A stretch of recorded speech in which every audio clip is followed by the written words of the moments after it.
Studio recording सेठ दीवाना का दोबारा।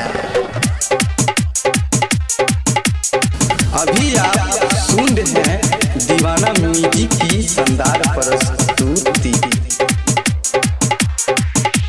DJ Sumit Satish, DJ Sumit Satish, DJ Sumit Satish, DJ Sumit Satish. रेमा रेमा रेमा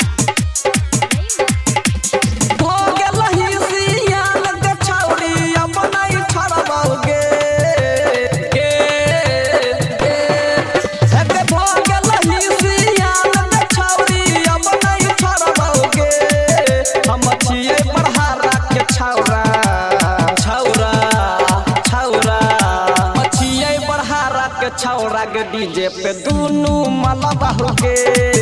हम छियै नौला के छौरा छौरी दुनू मलबा हो गे।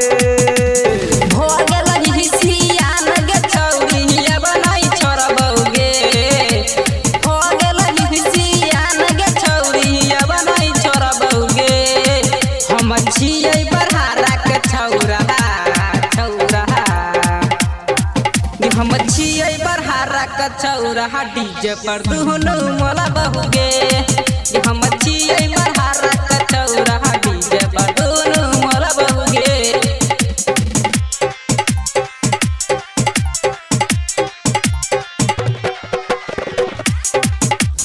स्टूडियो रिकॉर्डिंग सेठ दीवाना का दोबारा।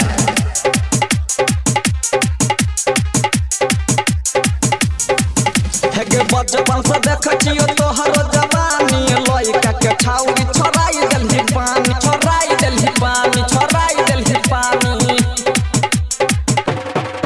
हेगे बचपन से देखियो तोहर जवानी लइका के छौरी छोड़ाई देलही पानी। कर ले सेटिंग हमरा से महीने पर दे बौगे। कर ले सेटिंग हमरा से महीने पर दे बौगे।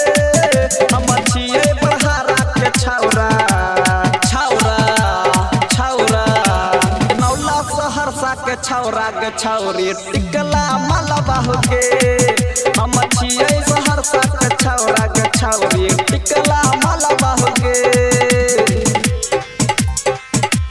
स्टूडियो रिकॉर्डिंग सेठ दीवाना का दोबारा। DJ Sumit Satish, DJ Sumit Satish, DJ Sumit Satish, DJ Sumit. रेमा रेमा रेमा रेमा। आगे आनंद के मानल तू छहुरी तू बात गही दीपक दीवाना संग चल न तू साथ गे। चल न तू साथ गे, चल न तू साथ गे।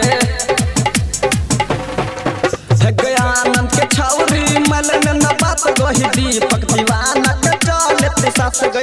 अकल से ले चुमा छौरी बफनई बोलता हो गे। अगे सोचित तू महल को छोड़ी तोहर बाप ने बोलत होगे। हम छियो बरहारा के छौरा छौरा छौरा। छियै बरहारा के छौरा के डीजे पे दुनू मलबा हो गे। हम छियै नौला के छौरा छौरी दुनू मलबा हो गे। स्टूडियो रिकॉर्डिंग सेठ दीवाना का दोबारा।